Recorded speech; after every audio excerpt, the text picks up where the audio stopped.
We are making a meatloaf today, and we'll serve the meatloaf with potato mash.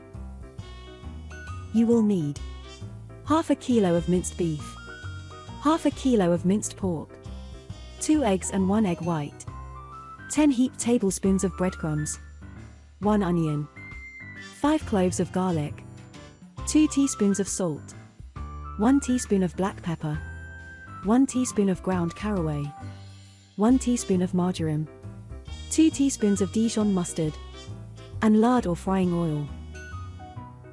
Peel and dice an onion. Heat up a pan and add frying oil or a little bit of lard. Add the onion. Fry the onion until it starts turning brown. Turn the heat off, but keep the pan on the hob for now. Peel 5 cloves of garlic and put them through a garlic press, adding the garlic to the hot pan. Stir the onion and the garlic gently. Add 1 teaspoon of ground caraway seeds. Add 1 teaspoon of ground black pepper or ground mixed peppercorns. Add 1 teaspoon of dried marjoram. Stir the onion, coating the diced onion in spices and oil. Take the pan off the hob now. Put half a kilo of minced beef and half a kilo of minced pork into a bowl. Add 2 eggs.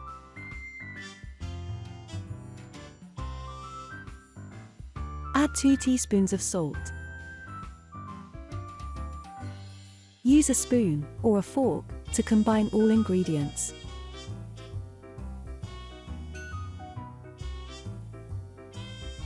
Add 10 heaped tablespoons of breadcrumbs. Mix the ingredients again. Add 2 teaspoons of Dijon mustard. Add the onion and the spices.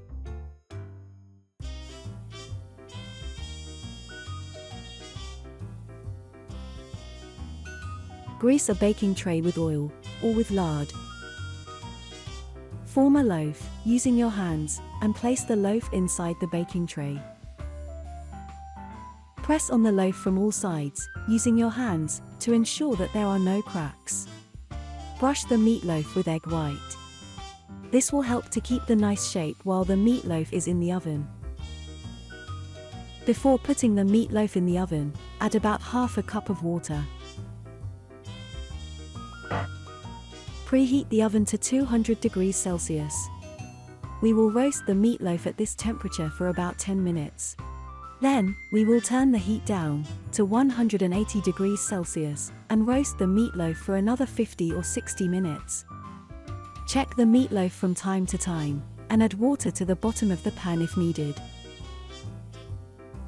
Once the meatloaf is ready, you can take it out of the oven, slice it, and serve it with potatoes or potato mash.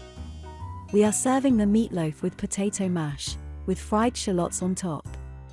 Pour some of the liquid left in the roasting tray over the meatloaf and over the potatoes.